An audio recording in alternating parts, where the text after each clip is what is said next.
नमस्कार, मी विशाल. शो टाईममध्ये आपलं सगळ्यांचं खूप खूप स्वागत. शो टाईममध्ये आज आहे एक जोरदार पार्टी आणि त्या पार्टीमध्ये फिरताना मी थोडासा कन्फ्यूज आहे, कारण ही इंजिनियर्स लोकांची पार्टी असं मला कळालं आहे. त्यामुळे प्रश्न असा आहे की या इंजिनियर्समध्ये पत्रकारांचं त्यातल्या त्यात माझ्यासारख्याचं काय काम, पण ओळख तर करून घेतली पाहिजे. पण काही ब्रेकिंग न्यूज पण आपल्या सगळ्यांसाठी इथे आहे आणि ती ब्रेकिंग न्यूज काय ती शोधण्याचा मी प्रयत्न करतो, कारण पार्टी झाला म्हणजे ब्रेकिंग न्यूज शोधली पाहिजे ना. काही लोकांशी बोलूयात किंवा त्यांना विचारूयात तरी नेमकं काय. प्लीज ऐका ना. केतकी माटेगावकर. नमस्कार. केतकी माटेगावकर आहेत आपल्याबरोबर. आता या स्वरात मला बोलावं लागेल, कारण ही ब्रेकिंगच आहे की केतकी या लुकमध्ये दिसते. आणि हो, म्हणजे मी पण आज टोपी घातली. मी आलो हो ना, माझ्याकरता कॉम्प्लिमेंट होती. त्यामुळे सगळ्यांच्या वतीने मी ही कॉम्प्लिमेंट केतकीकडनं घेतली असं समजा. त्यामुळे टेन्शन घेऊ नका, मी एकटा केतकीशी बोलतोय म्हणून. पण केतकीलाच विचारू की या पार्टीमध्ये केतकी या लुकमध्ये दिसते आणि ही पार्टी इंजिनियर्स लोकांची आहे. मग असं म्हणायचं केतकीने इंजिनियर व्हायचं ठरवलं? इंजिनियर आहे. इंजिनियर ऑलरेडी आहे. म्हणजे इंजिनिअरिंग स्टुडंट, मेकॅनिकल इंजिनियर आहे मी. आणि खूप वेगळी भूमिका आहे माझी. कारण आत्तापर्यंतच्या भूमिका माझ्या शाळा, 2 वेण्या, काकस्पर्श, पिरियड फिल्म्स होत्या मोस्टली. काकस्पर्श म्हणजे 1930च्या काळातली, आधी लवकर वयात लग्न झालेली मुलगी आणि मग नंतर तिचं ती विधवा होते वगैरे वगैरे. आणि त्याच्यानंतर मग टाईमपास, त्याच्यातही 2 वेण्या. पहिली ही फिल्म आहे ज्याच्यामध्ये फर्स्ट टाईम मेकअप आहे. 2 वेळा सुटल्यात. केस कापलेत जरा. आणि खूप इंटरेस्टिंग फिल्म आहे. खूप अनेक अवतार आहेत माझे या फिल्ममध्ये. आणि लोकांना जे उत्सुकता आहे लुक्स बघून ती आता वाढलेली दिसते, कारण लोक खूप विचारतात की नक्की काय तुझं आहे कॅरेक्टर, नक्की काय आहे. तर मी आत्ता एवढ्या लवकर रिव्हील नाही करणार, कारण नाही तर मजा राहणार नाही. तुम्ही ट्रेलरची वाट पहा. आणि मी एवढंच आत्ता एक छान बातमी देऊ शकते, ती म्हणजे 12 फेब्रुवारीला फुंत्रू तुमच्या सगळ्यांच्या भेटीला येतोय. आणि आत्ता ही जी पार्टी आहे ही इंजिनियर्सची पार्टी आहे आणि मला सगळ्या इंजिनियर्सना भेटवायचं आहे तुम्हाला. सो या, आपण इंजिनियर्सला सगळ्या भेटूयात. मॅडम से पूछेंगे की वो या लुक में दिख रही है तो क्यों दिख रही है, आपण त्यांना विचारूयात. ही खूप छान इंजिनियर्स लोकांची पार्टी चालू इथे. सगळेजण खूप सायकडेलिक वातावरण आहे इकडे. So excuse me. हे सगळे इंजिनियर्स आहेत आणि हे सगळे ब्रिलियंट ब्रेन्स आहेत इकडे.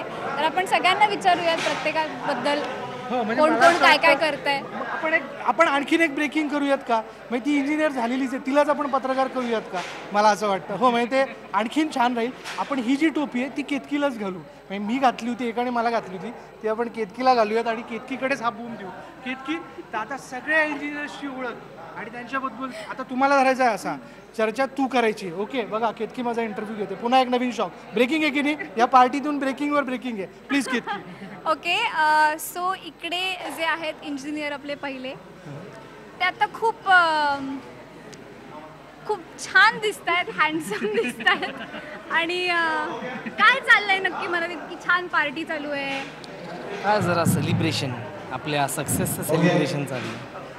आपण काही केलेले जे आविष्कार आहेत, कला आविष्कार, त्यांना चांगलं रूप आलं आहे. समाजात त्याचा खूप फायदा होईल आणि सगळ्या वेगवेगळ्या क्षेत्रांमध्ये आपण या गोष्टींचा पुरवठा करतो आहे. त्याबद्दल मला खूप आनंद वाटतो आणि सेलिब्रेशन तो मंगताय बॉस. करेक्ट. इकडे एक अत्यंत महत्त्वाचे, माझ्यासाठी अत्यंत महत्त्वाचे असे इंजिनियर आहेत. तुमचं काय म्हणणं आहे? सायकेडेलिक माहोल आहे, सायकेडेलिक गोष्टी चालू आहे तिथं. सगळे लोक एन्जॉय करत आहेत, सेलिब्रेट करत आहेत. आणि तिथं थोड्या वेळाने काही ना मी सगळा माहोलचा फील घ्यायला इथं आलेले. आणि इथं नंतर बाकी काही गोष्टी मी घडवणार आहे, आता दिसेल, कळेल नंतर. मला प्रश्न विचारला. जोशी, शिरोडकरचे जोशी आता वेगळ्याच रूपात, वेशात, कॅरेक्टरमध्ये दिसत आहेत. तर मला तुम्हाला विचारायचं आहे की हा जो तुमचा ॲटिट्यूड आहे हा सुद्धा कुठून आलेला आहे? South Indian. मी खूप अभ्यास केला माझ्या व्यक्तिरेखेबद्दल आणि मी खूप सिनेमे पाहिले आणि मग मी काय जमलं मला, मग जमलं. नाही, मी जनरली म्हणजे इंजिनियर होतो, जरा काहीतरी ॲटिट्यूड स्टाईल करायचे होते, तर मग मी असं विचार केला की आता काय करू शकतो बाबा आपण. मग मारी बघितलं मी, मारी नावाचा सिनेमा, त्यामुळे मला त्याचा फार फायदा आला. खूप सिनेमा बघितल्याचे काय होय. बरोबर बरोबर. ओके, सो आता अजून एका इंजिनियरला मी तुम्हाला भेटवणार आहे आणि जसे आधीचे इंजिनियर माझ्यासाठी महत्त्वाचे होते तसे हे पण हे महत्त्वाचे इंजिनियर आहेत माझ्यासाठी. तर तुमचं काय म्हणणं आहे? यावरून तुम्हाला कळलं असेल की लव्ह स्टोरी आहेच आणि ट्रायंग्युलर लव्ह बेसिकली सगळे इंजिनियर्स आणि इंजिनियर्सच्या सगळ्या भावविश्वातली ही फिल्म आहे आणि सगळी it's all about competitive spirit, म्हणजे सगळीकडे कॉम्पिटिशन आणि यामधनं ते इंजिनियर्स, त्यांची लव्ह स्टोरी आणि त्यांचं विश्व याविषयी सगळं आहे.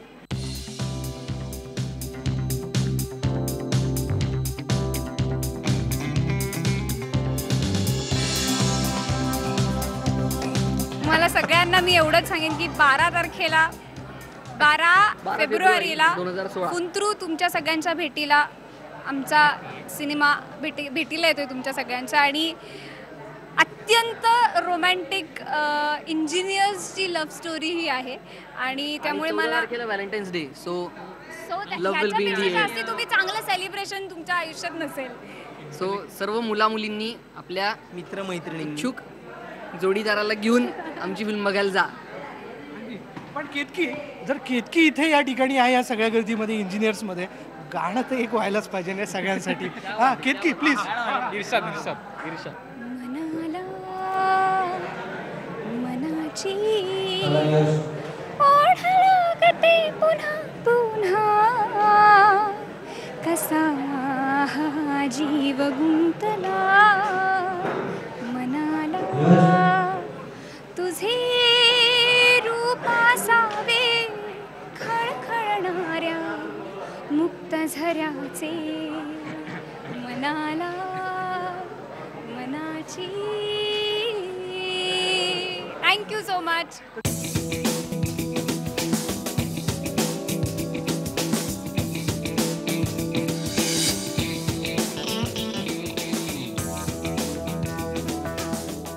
आहोत फुंत्रूच्या सेटवरती. फुंत्रूचा सेट खूप रंगलेला आहे असं म्हणावं लागेल, कारण एक वेगळा माहोल दिसतोय.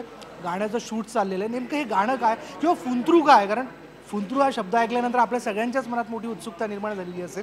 मला असं वाटतं ही उत्सुकता आणि उत्सुकतापूर्ण वेगवेगळे विषय आहे जो नेहमी घेऊन येत असतो आपल्यासमोर. तो सुजय डाके आपल्याबरोबर आहे. सुजय, आजोबा एक वेगळा विषय आणि त्यातला बिबट्या, एकूणच बिबट्याने नागरी वस्तीत घुसणं हा जो विषय, हा कथेतनं बांधणं आणि पुढे आणणं, हेच एक फार मोठं आव्हान होतं आणि हे आव्हान तू यशस्वीपणे पेललं, त्याबद्दल कौतुकही झालं.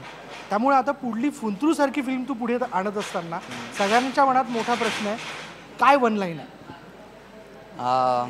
प्रेम कुठल्या कुठल्या रूपात मिळेल अशी त्याची वन लाईन आहे की, आणि प्रेम मिळवायला एखादा व्यक्ती काय करू शकतो आणि कुठल्या थराला जाऊ शकतो त्याचं हे व्यक्ती म्हणण्यापेक्षा कॉलेज स्टुडंट्स आणि त्यांच्यातली कॉम्पिटिशन, इंजिनिअरिंगचं भावविश्व मी या सिनेमात दाखवलं आहे सगळं. आणि त्यांच्यातली ती tough competition to make gadgets म्हणा किंवा त्यांच्या त्या काय रोबोकॉन्स होतात, तर याच्यामध्ये जी कॉम्पिटिशन मी बघायला मिळाली ती कुठेतरी सिनेमाच्या मार्फत दाखवून याला एक प्रेमकथा करून याच्यात अजून इंटरपर्सनल कॉन्फ्लिक्ट्स वाढतील का हा बघायचा याच्यात प्रयत्न आहे. आणि हाऊ वुड स्टुडंट्स कसे रिॲक्ट होतील या गोष्टीला हे मला बघायचं आहे. मला असं वाटतं ते प्रेम आणि त्या प्रेमातला रंग, ती टेक्नॉलॉजी, त्यातली जी विविधता आपण पाहू शकतो. सेटवरती आपल्याला दिसतंय, वेगवेगळे लाईट दिसत आहेत. आणि खरं तर जेव्हा सुजय असा एक वेगळा विषय ज्यावेळेस हाताळतोय तेव्हा थोडंसं आपल्याला चुकल्यासारखं कारण वाटेल, कारण सुजयचा पहिला चित्रपट हा फारच वेगळ्या धाटणीतला होता. पण सुजय टेक्नॉलॉजी, गॅजेट, मोबाईल या सगळ्या ज्या गोष्टी आहेत ना, आज सर्वसामान्य माणसापर्यंत झिरपल्यात असं आपण म्हणूयात. पण हा विषय ज्यावेळी मराठी चित्रपटांमधनं तू पुढे आणतोयस या चित्रपटातनं, कारण मी असं नाही म्हणणार की या गोष्टीची सवय नाही आहे, पण हे एक नवीन असणार आहे. त्यामुळे असं वाटतं की हे म्हणजे आवडणारच, यात काही शंका नाही. पण तरी अशी कुठेतरी काही धाकधूक वगैरे असं काही? धाकधूक नाही आहे आता, कारण आता एक्सपेरिमेंट करायची सवय लागली आहे, सो धाकधूक होत नाही. पण मोस्टली ऑफकोर्स आव्हान एक घेतलेलं आहे आणि ते जितकं त्याच्या खरं जाऊ त्याच्यापर्यंत याचा विचार चालला आहे सध्या. आणि त्याचे प्रयत्न हे सगळे आहेत. आणि एक वेगळी रिॲलिटी, म्हणजे मी खरं तर रिअलिझमचा डायरेक्टर असं म्हणूया, की माझी पहिली शाळा होती, दुसरी आजोबा, आता फुंतरू. तर फुंतरूमध्ये मी जरासं सरियल होऊ पाहतोय, वेगळं विश्व. म्हणजे हे जर कॉलेज पुणे मुंबई हे नाव न घेता पण कुठे आपण बसवू शकतो का, याला एक भावविश्व मी स्वतःचंच माझं विश्व तयार करू शकतो का, तर त्या विश्वाचे हे रंग आहेत सगळे. आणि मला ते बघायचं आहे. जसं आपण हॅरी पॉटर बघतो, तर ते काय लंडनमध्ये घडत नाही किंवा काय, ते त्यांचं एक विश्व ते तयार करतात. तसं विश्व मी फुंतरू हे भावविश्व तयार केलं आहे का, हे मला बघायचं आहे या सिनेमाच्या माध्यमातून. तो चलो डायरेक्टर से ही पूछेंगे भाई ये माहौल क्या है, म्हणजे हे गाणं नेमकं कशा पद्धतीचं आहे.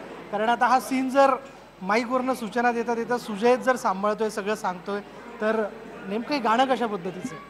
हे एक पार्टी सॉन्ग आहे. कॉलेजमध्ये त्यांचा नेहमीचं आपलं जसं हे असतं गॅदरिंग टाईप, तसं गॅदरिंग झालं आहे आणि गॅदरिंग नंतरचं हे सेलिब्रेशन आहे. पण ही पोरं स्वतः इंजिनियर्स आणि अतरंगी असल्यामुळे त्यांचं विश्व ते दरवेळेस कुठल्या ना कुठल्या स्वरूपात तयार करतात. तर यावेळेस त्यांनी हे असं सायकेडेलिक माहोल तयार केलेला आहे.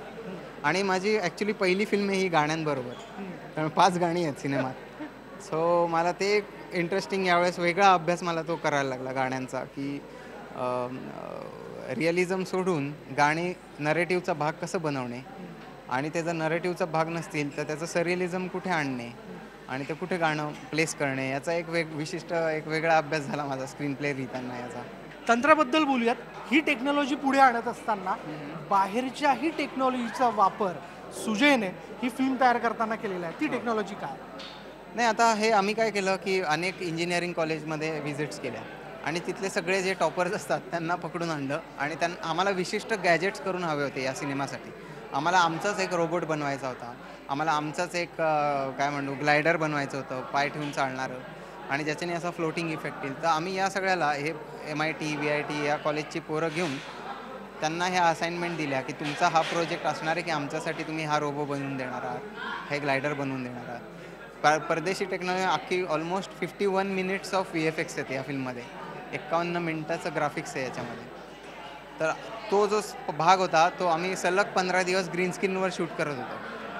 तर प्रसाद सुतार नावाचा जो आपला मुंबईत बाजीराव मस्तानी आत्ता करतोय, एरोसची फिल्म आहे ती, तर त्याचा जो VFX आर्टिस्ट आहे प्रसाद सुतार, तोच ह्या फिल्मचा VFX आर्टिस्ट आहे. तर त्या बाबतीत 51 मिनिटाचं तेवढं पुलअप करणे आणि ते सिंड्रेला टाईप म्हणा किंवा आपण जे त्यांच्या फिल्म बघतो हॅरी पॉटर म्हणा, असा तो इफेक्ट येणे हा माझा याच्यातमधला मोटिव्ह आहे. क्या बात आहे. तुझ्या बोलण्यातनंच आमच्या मनात इतकं कुतूहल निर्माण झालेलं आहे की ही फिल्म कशी असू शकते, केव्हापर्यंत येईल.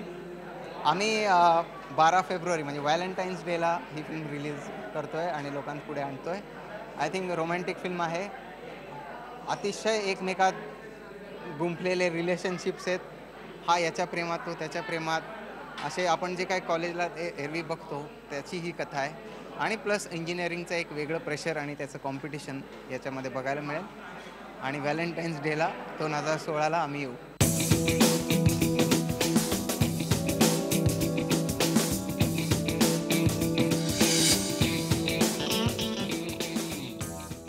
चित्रपटांमध्ये अनेक हिंदी चित्रपटांची निर्मिती केल्यानंतर आता इरॉस हे मराठीमध्ये आलेलं आहे. इरॉसच्या सर्व ऋषिका लुल्ला आपल्याबरोबर आहेत, त्यांच्याशी आपण बोलूयात. मैम, पहले तो कॉन्ग्रेचुलेशंस कि मराठी फिल्म आ रही है इरॉस की, और ये बड़ी अच्छी बात है कि इरॉस भी मराठी फिल्म इंडस्ट्री में भी आया है. तो क्या आपके मन में था कि फुंतरू जैसी फिल्म आगे लाई जाए? पहले तो मुझे कंटेंट बहुत अच्छा लगा और मराठी फिल्म आजकल बहुत अच्छी कर रही है. पहले 50 फिल्म रिलीज़ हुआ करती थी, आजकल तो 120 पिक्चरें रिलीज़ हो रही है और सब कोई इस डायरेक्शन में जा रहे हैं. पहले तो हमारे मराठी फिल्म में स्लैपस्टिक कॉमेडी हुआ करता था, लेकिन अभी बहुत इंटेलिजेंट सिनेमा बनने लगी है और हमें कंटेंट बहुत अच्छा लगा. और ऑफ कोर्स सुजय के साथ काम करना बहुत it was a very good experience. उसने पहले जो he is one a national award in साला, so it's a very different concept, very intelligent concept. Funtru, it's a science fiction romantic film. या फिल्मची cameraman सर्वेसर्वा, मी असं कौतुकाने थोड्यापूर्वी अर्चनाला म्हणालो की कुठल्याही पुरुषाच्या मागे पाठीमागे म्हणा, असं आपण म्हणत असतो ना, स्त्री असते किंवा यशाच्या मागे स्त्री असते, पुरुष असतो, पण या फिल्मच्या कॅमेराच्या पाठीमागे अर्चना आहे. त्यामुळे आपण अर्चनाला विचारू की अर्चना, कसा अनुभव आहे हे सगळं? नाही, अनुभव फारच सुंदर आहे. आम्हाला खूपच क्रिएटिव्ह चॅलेंजेस भरपूर होते या पिक्चरवर, कारण CG आहे. It's a love story with a science fiction twist. त्यामुळे मराठीमध्ये हा पहिलाच आमचा एक्सपेरिमेंट असा पिक्चर आहे. चॅलेंज खूप होती ह्या पिक्चरमध्ये, पण थँकफुली सुजयसारखा डिरेक्टर आहे जो व्हिज्युअली खूपच प्रगतिशील आहे. He is very experimental, he likes to take chances, आणि त्यामुळे आम्ही असं एक different kind of visual look तयार करू शकलो, आणि hopefully everybody will like it. आम्ही बघूच ते मोठ्या पडद्यावरती. Thank you so much. थँक्यू. तर अशा प्रकारे फुंत्रूच्या या सेटवरती फिरत असताना कॅमेराच्या पाठीमागची अर्चना आपल्याला दिसते, आणि कॅमेराच्या पुढची ही भन्नाट रंगलेली सगळी इंजिनियर्स लोकांची पार्टी जी आज शो टाईममध्ये आपण बघतोय, अनुभवतोय, आणि त्यातली एक मजाही घेतोय. मला असं वाटतं या पार्टीच्या या सगळ्या गर्दीतनं आपण थोडंसं पुढे पण जाऊयात आणि बाहेर पडूयात. आणखीन आपल्याबरोबर या चित्रपटाचे को प्रोड्युसर अजयजी आहेत आपल्याबरोबर. अजयजी, फिल्म ऑलमोस्ट अंतिम टप्प्यात आहे आणि 16 व्हॅलेंटाईन डेला तुम्ही ती समोर आणताय. व्हॅलेंटाईन डेचं एक गिफ्ट असणार आहे. ॲज अ प्रोड्युसर काय फील करताय तुम्ही? इंजीनियर्स, लव स्टोरी, टेक्नोलॉजी.